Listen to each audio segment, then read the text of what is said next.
Hi, I'm Jeremiah Camara. If you put yourself in quarantine or you're basically limited to the house, you have a lot of time on your hands to think. Who'd have thought we'd be in a time like this, right? There's a lot of doubters out there about this virus, and I definitely don't blame them, but whether this COVID 19 thing is true or not, we have to protect ourselves and our families. I mean, when someone is pointing a gun at your head, whether it's loaded or not, you're not going to say, I bet you Smith and Wesson manufactured that gun. You're going to do whatever it is to protect yourself. As far as this COVID 19, I couldn't help but think how this virus would affect blacks differently than whites. Like they say, when white America catches a cold, black America catches the flu. And the media is actually telling us that we're all in this together. Let's be clear about one thing: blacks and whites have never been all in anything together, especially when it comes to privilege and economics. And I know we're not supposed to be discussing racism because we're in a coronavirus pandemic, but racism is woven, stained, and permanently etched and embedded in the consciousness and the fabric and soil and the air molecules of this country. So it's just as prevalent now as it always has been. Okay? Blacks have always been infected, so to speak, with the deadly and toxic virus of white supremacy. Blacks have always been the host that this virus needed to thrive and to stay alive. Blacks in this country have always been, I guess you could say, socially distant from corporate white America. You know, you got 4 to 5 white men that own more land than all black people in the United States combined. So, by all economic accounts, segregation still exists because the money is still segregated. Yeah, you have a few blacks with money, primarily in sports and entertainment, but in no way does this reflect the masses of black people. It sometimes feels like we're included in America. You know, there's barely a commercial that doesn't have a black person in it, but just because blacks are 90 to 95% of all commercials and films doesn't mean anything when it comes to the financial numbers. Economically speaking, blacks collectively are just really dependent children, light years away from economic equality and opportunity. And why would blacks have the same economic opportunity as whites anyway? That would render slavery in vain. You know, you had over 500,000 white men who lost their lives in the Civil War just to keep us enslaved. Africa was colonized from north to south and from east to west. And chattel slavery lasted for nearly 4 centuries in order to give whites the advantage over black people and everyone who was non white. Why would you rob an entire continent of its people and its resources and enslave a group for hundreds of years and then turn around and share your stolen wealth equally with them? You know, what colonizer or enslaver does that? But here's what I really want to say. How can black people, how can any black person still be clinging to the notion of a loving God who watches over them every minute of the day? First of all, why would a loving God allow this to happen in the first place? Blacks of all people on earth should be the most skeptical of the notion or the idea of a loving God. There was no loving God to keep your land from being raped and pillaged. There was no loving God to keep you off that slave ship. There was no loving God to keep you from being enslaved for nearly 4 centuries. There was no loving God there to keep blacks from undergoing all manner of racism and societal abuse and injustice in this country, from Jim Crow to KKK to the Tuskegee experiment to redlining to crack cocaine, etc. There was never a loving God there. So why would you ever believe that some loving God is going to save you now? When will blacks ever learn that racism, white supremacy, and Christianity are all one and the same? You know, I know that's harsh. I know that's hard to swallow and accept, but it's true. There is no distinction between those three things. If you don't believe it, watch my film, Holy Hierarchy, The Religious Roots of Racism in America, on Amazon Prime. Leave a review, whether it's good or bad.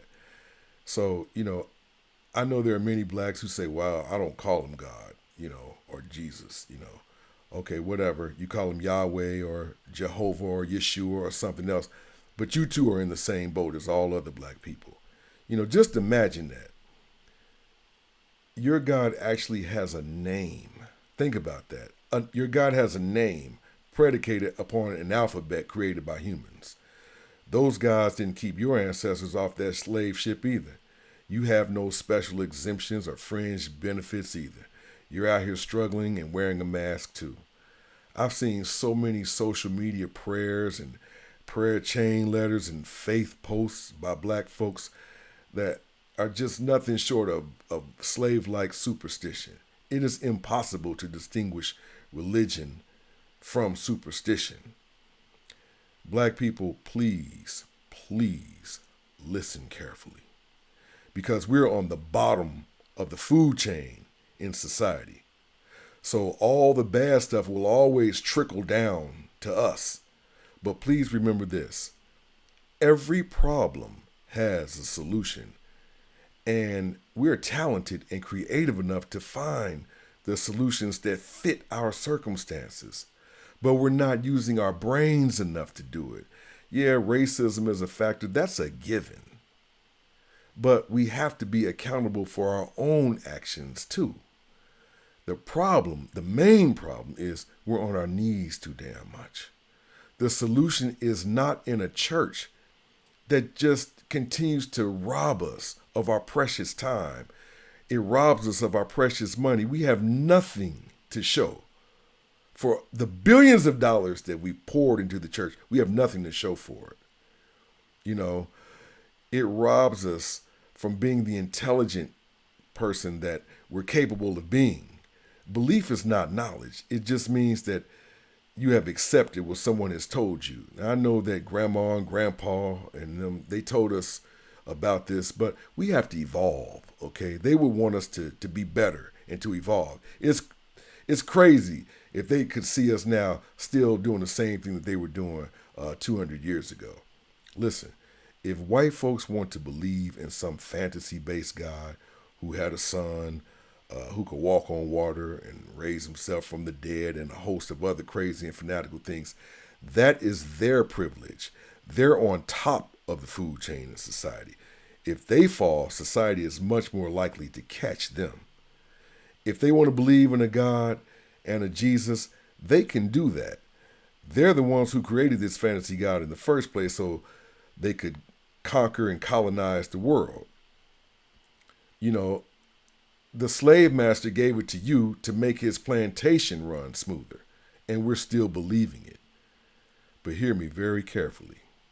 You, as a black person, do not have the luxury to believe in superstitious fairy tales. You are on the bottom of the food chain in society.